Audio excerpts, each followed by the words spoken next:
बूढ़ा पिता। किसी गांव में एक बूढ़ा व्यक्ति अपने बेटे और बहू के साथ रहता था। परिवार सुखी संपन्न था, किसी तरह की कोई परेशानी नहीं थी। बूढ़ा बाप, जो किसी समय अच्छा खासा नौजवान था, आज बुढ़ापे से हार गया था।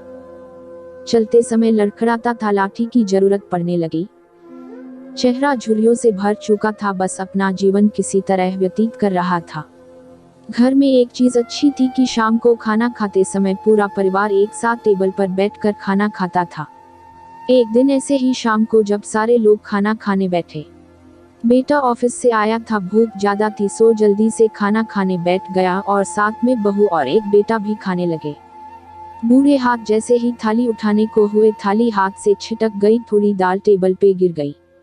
बहू बेटे ने घृणा दृष्टि से पिता की ओर देखा और फिर से अपना खाने में लग गए।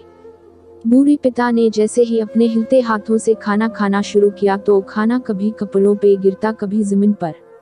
बहू चिढ़ते हुए कहा, हे राम, कितनी गंदी तरह से खाते हैं, मन करता है इनकी थाली किसी अलग कोने में लगवा देते हैं।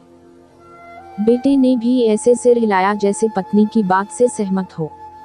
बेटा यह सब मासूमियत से देख रहा था। अगले दिन पिता की थाली उस टेबल से हटाकर एक कोने में लगवा दी गई।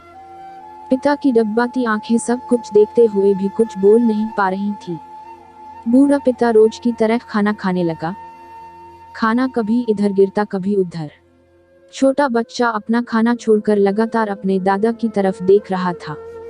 माँ ने पूछा, क्या हुआ बेटे, तुम दादाजी की तरफ क्या देख रहे हो और खाना क्यों नहीं खा रहे? बच्चा बड़ी मासूमियत से बोला, माँ, मैं सीख रहा हूँ कि वृद्धों के साथ कैसा व्यवहार करना चाहिए। जब मैं बड़ा हो जाऊंगा और आप लोग बूढ़े हो जाओगे तो मैं भी आपको इसी तरह कोने में खाना खिलाया करूंगा। बच्चे के मुंह से ऐसा सुनते ही बेटे और बहू दोनों कांप उठे। शायद बच्चे की बात उनके मन में बैठ गई थी, क्योंकि बच्चा ने मासूमियत के साथ एक बहुत बड़ा सबक दोनों लोगों को दिया था। बेटे ने जल्दी से आगे बढ़कर पिता को उठाया और वापस टेबल पे खाने के लिए बिठाया और बहू भी भागकर पानी का गिलास लेकर आई कि पिताजी को कोई तकलीफ ना हो।